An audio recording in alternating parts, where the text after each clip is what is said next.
Բարի լույս սիրելի հեռուստադիտող, մեր բարի առավոտի վերջնամասը ևս արվեստով լի է։ Հայաստանի ազգային պատկերասրահը վերաբացվել է նոր հայեցակարգով, նոր սրահներով և նոր ցուցադրություններով։ Այս ամենի մասին զրուցելու ենք իմ հյուրերի հետ, տաղավարում են պատկերասրահի տնօրենի գիտական գծով տեղակալ Սամվել Հովհաննիսյանը ու մարքեթինգի և միջազգային կապերի բաժնի պատասխանատու Աննա Եղիազարյանը։ Բարի առավոտ, ուրախ եմ, որ ձեր առավոտը սկսում եք մեզ հետ։ Շնորհակալ ենք հրավերի համար։ Ինչպես է սկսվել ձեր առավոտը։ Բավական բուռն։ Կիրակի օրերին ևս բուռն է փաստորեն անցնում։ Հրաշալի, ապրիլի 15-ին է տեղի ունեցել վերաբացումը պատկերասրահի, 2021 թվականից մեկնարկել էին նորոգման աշխատանքները ու այժմ պատկերասրահը ներկայացել է, ինչպես արդեն նշեցի, նոր տեսքով, նոր լուծումներով։ Մի հատ խոսենք այս ամենի մասին, մեր հեռուստադիտողին ներկայացնենք բուռն աշխատանքի արդյունքը ինչպիսին է այսօր։ Նախ ասեմ, որ մեր համար նույնպես բավական սպասված էր, քանի որ արդեն բավական երկար ժամանակ մենք փակ էինք ու հայտնի պատճառներով վերանորոգում, վերազինում, մշտական ցուցադրության վերաիմաստավորում, թարմացում, այն ինչ որ մենք ստացել ենք, ինձ թվում է պիտի որ բավական հետաքրքիր լինի այցելուների համար եւ ընդհանուր երբ որ մենք խոսում ենք ցուցադրության մասին, ցուցադրության կոնցեպտի մասին, իհարկե շատ բան է փոփոխվել։ Նախ եւ առաջ մեր մոտ արդեն վերջին մի քանի տարիներ բավական հետաքրքիր մոտեցում կա յուրաքանչյուր ցուցահանդեսի հետ կապված ունենալ յուրահատուկ դիզայներական մոտեցում։ Մեզ մոտ ովքեր եղել են, ինձ թվում է դա նկատած կլինեն։ Մենք փորձում ենք ցուցահանդեսից ցուցահանդես ավելի նոր ձևով, ավելի նոր գունային լուծումով, նոր հետաքրքիր ինչ-որ ձևերի մեջ ներկայանալ, ինչը ինձ թվում է պիտի որ հետաքրքիր լինի այցելուներին, քանի որ պատկերասրահը այլևս առաջվանը չի, պահպանողական չի, այլ բավական նորություններով է ներկայանում եւ ցուցադրությունից ցուցադրություն փորձում է զարմացնել իր այցելուին։ Վերաբացված սրահներ եւ ցուցադրություններ եւս կան, խոսենք նաեւ այս մասին։ Վերաբացման հետ կապված նախ ապրիլի 15-ին մեր մշտական ցուցադրության վերաբացումը նշանավորվեց նաեւ աշխարհահռչակ նկարիչ Արսյուլ Գոր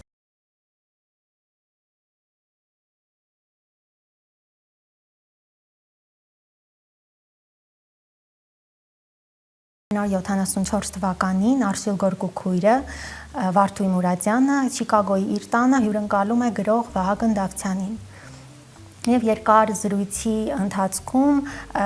տիկին Վարդուհին պատից հանում է այդ փոքրիկ գծանկարը, տալիս է Վահագն Դավթյանին եւ խնդրում, որպեսզի նա իր հետ տանի Հայաստան եւ նվիրի ազգային պատկերասրահին։ Մշտական ցուցադրության մեջ է։ Այո, արդեն ապրիլի 15-ից Արսյուլ Գորկու այդ մեկ գծանկարը ցուցադրվելու է, արդեն ցուցադրվում է ազգային պատկերասրահում։ 55 տարի անց կարելի ասել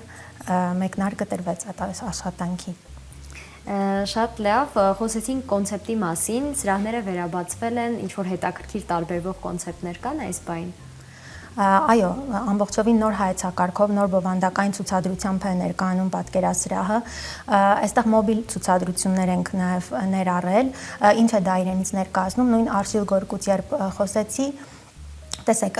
որոշ հանգամանքների բերումով գրաֆիկական աշխատանքները հնարավոր չի մշտապես ցուցադրել։ Եվ օրինակ այս մոբիլ ցուցադրությունները հնարավորություն են տալիս մի քանի ամիսը մեկ փոփոխել ցուցադրությունը եւ մեր մշտական այցելուները արդեն կտեսնեն տարբեր ցուցադրություններ, այսինքն եթե տարբեր ժամանակահատվածներում գան թանգարան, տարբեր ցուցադրություններ կարող են տեսնել, որը հնարավորություն է տալիս նաեւ գրաֆիկա ցուցադրել, դեկորատիվ կիրառական արվեստի եզակի նմուշներ են հանվել պահոցներից, որոնք նույնպես առաջին անգամ են ցուցադրվում, բացառիկ կահույք, զենքեր, այդ ամենը այսպես համապարփակ ներկայացնում է մեր հայկական կերպարվեստը։ Այ հենց իմ հաջորդ հարցը դրան էր վերաբերում, որ վերաբացումից հետո հնարավոր է դարձել ավելի շատ ցուցանմուշներ ներկայացնել, առաջին հերթին ինչպես է դա հնարավոր եղել, գուցե տարածքային առումով ինչ-որ փոփոխություններ են արվել եւ ավելի շատ եք տարածքը կարողացել օգտագործել եւ նախկինի համեմատ ֆոնդերի որ տոկոսն է այս պահին հնարավոր դարձել ներկայացնել։ Ցավոք սրտի տարածքին լայնման հնարավորություններ չունենք, թե չէ ավելի շատ դիզայներական առումով նկատի ունենք։ Մենք մեր շենքը նկատած կլինենք բոլորդ էլ, որ արտաքինից, երբ որ պտտվում եք հանրապետության հրապարակում եւ հարակից տարածքում, 4 կողմից հիմնական պատուհաններով է շրջապատված Դրանք նախ եւ առաջ խնդիր են ներկայացնում իհարկե թանգարանային առարկաների պահպանության համար եւ քանի որ առիթ էր եւ մենք պիտի վերանորոգվեինք, իհարկե նախապես այդ ամենը մտածվեց, պլանավորվեց եւ փակվեցին հիմնականում պատուհանները ու համապատասխան իհարկե ջերմամեկուսացումով բոլոր ստանդարտներին համապատասխան եւ դրա հաշվին իհարկե մենք ունեցանք տարածքի, կարելի ասել, նոր այսպիսի լրացուցիչ տարածքներ, որը հնարավորություն տվեց բնականաբար նոր առարկաներ ներկայացնել։ Իհարկե հնարավոր եղավ թանգարանային առարկաների քանակը ավելացնել շուրջ 400 առարկա նոր, այսինքն լրացումը նախորդ ցուցադրության։ Այո։ Զգալի է։ Իհարկե թե հաշվի առնենք մեր հավաքածուն, որը 41000-ից արդեն անցել է, տոկոսային առումով իհարկե դա այդքան էլ շատ չի, այո։ Բայց ընդհանուր առմամբ այսօր կարող ենք ասել, որ մոտավոր երևի 5-ից 7% շրջանում, հաշվի առնելով նաև այն, որ մենք ունենք այդ մոբիլ ցուցադրությունները եւ դրանք ժամանակ առ ժամանակ իհարկե փոփոխական են լինելու, այսինքն մենք հնարավորություն ենք տալիս այցելուին անընդհատ նոր բան տեսնելու, անընդհատ մեր պահոցները, որոնք հիմնականում անհասանելի են այցելուին, բերելու, ներկայացնելու եւ դրանով ավելի մեր հավաքածուն ի ցույց դնելու հանդիսատեսին, դիտողին։ Եվ այս մշտական ցուցադրությունը ինչով է տարբերվում նախորդ ցուցադրություններից, տեսեք, նախկինում հիմնական մենագրական սրահներ էին եւ այսպես ընդհանուր ժամանակագրական գիծ էր գնում, իսկ այս դեպքում մենք շեշտադրում ենք արել ազգային դպրոցների վրա տարբեր ուղղությունների եւ ցուցադրում ենք հայկական արվեստը համահունչ համաշխարհային արվեստին, այսինքն ոչ թե ներկայացնում ենք հայկական արվեստը որպես կղզիացած առանձին երևույթ, այլ մի արվեստ, որը համահունչ քայլել է համաշխարհային արվեստում զարգացող բոլոր տենդենսների, ուղղությունների հետ համատեղ եւ միաժամանակ իր ուրույն տեղն է զբաղեցրել համաշխարհային արվեստում եւ քայլելով պատկերասրահի սրահներում կտեսնեք հայկական իմպրեսիոնիզմ, կտեսնեք հայկական մոդեռնիզմ, այսինքն բոլոր այն ուղղությունները, որոնք 18-19-րդ դարից սկսած եղել են համաշխարհային արվեստում։ Այսինքն կներեք լրացնեմ, ուղղակի մենք փորձել ենք այնպես անել, որ այցելուն գա, տեսնի, մտածի, վերլուծի եւ իհարկե ընդհանուր համաշխարհային զարգացումների մեջ հասկանա մենք որտեղ ենք եղել, որտեղ սովորաբար մենք շատ լավ գիտենք համաշխարհայինը, ցավոք սրտի, բայց մերը այդ կոնտեքստում չենք կարողանում տեսնել, իսկ այս դեպքում մեր խնդիրը եղել է նաև դա։ Շատ լավ, վերաբացման պաշտոնական արարողության ժամանակ եղել են նաև անակնկալներ, դրանցից մեկը արդեն ձեր նշած Գորկու գծանկարներ, այլ ինչ-որ հետաքրքիր բաներ տեղի են ունեցել։ Այո, ժամանակակից ինստալացիաներ են եղել տարբեր սրահներում եւ կոնցեպտուալ առումով տվյալ ինստալացիան մենք համադրել ենք տվյալ սրահում ներկայացվող նմուշների հետ, օրինակ Կանջինսկու աշխատանքը, որը մեզ մոտ ցուցադրվում է, այդ սրահում ժամանակակից ինստալացիա էր, որը որսում էր ձայները եւ վերածում էր երաժշտության։ Եվ նորարարական մոտեցում էր եւ լուծում էր եւ համադրում էինք Կանջինսկու տեսության հետ ու կարծես այսպես համապարփակ ցուցադրություն էր լինում միաժամանակ։ Նմանատիպ բան նաև որմնանկարների սրահի նախասրահում մեզ մոտ կար Սուրեն Սաֆարյանի Սայաթնովայի աշխատանքի մոտ նմանատիպ հետաքրքիր լուծում ունեինք Կամանչային նվագում, այսինքն ընդհանուր առմամբ փորձել էինք համադրել դասականը եւ նորարարականը ու ինձ թվում է հետաքրքիր բան ստացվեց։ Իսկ կան նոր ցուցադրություններ, որոնք երբևէ ցուցադրված չեն եղել, բացի այս նշածները։ Նորույթ են ամբողջությամբ։ Կան աշխատանքներ, բնականաբար, որոնք առաջին անգամ են ներկայացվում, հատկապես գրաֆիկական աշխատանքները, որոնց մասին արդեն խոսեցինք։ Գեղանկար աշխատանքներ էլ կան, որոնք ասենք նախկինում պահոցներում էին, հիմա հանվել են, ներկայացվել են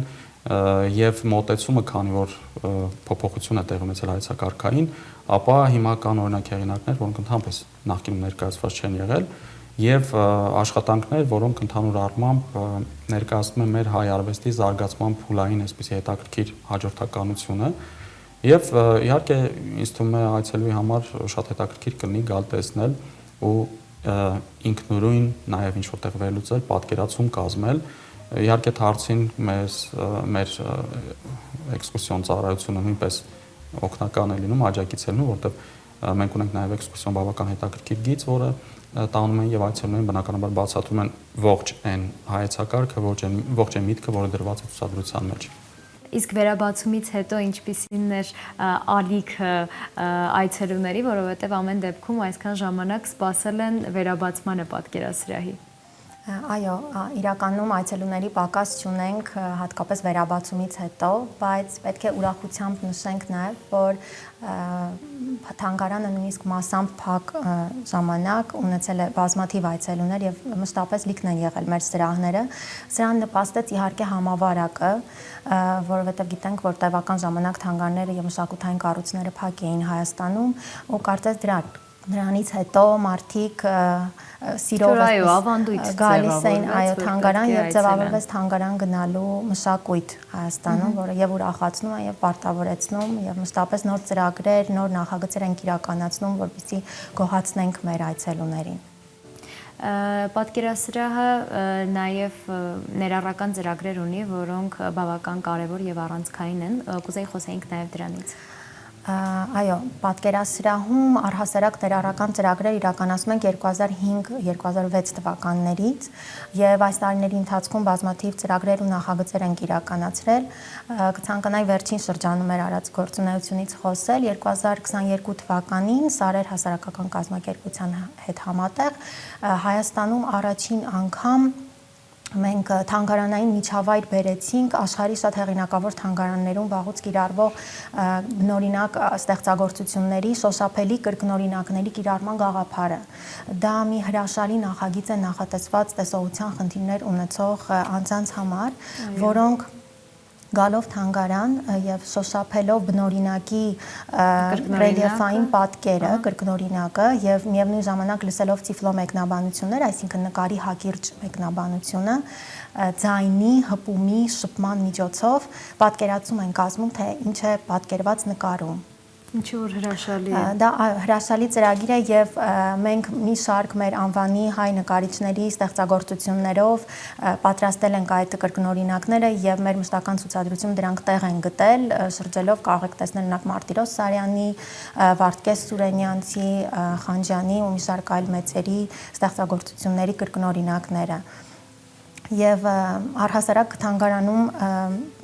առաջնորդվում ենք թանգարանը բոլորի համար կարգախոսով եւ աշխատում ենք հենաշարժողական խնդիրներ ունեցող անձանց հետ, աուտիզմի համախտանիշ ունեցող երեխաների հետ, բազմաթիվ միջազգային կառույցների ու փորձում ենք իրենց բերել թանգարան ու կարծես հաղորդակից դարձնել արվեստին։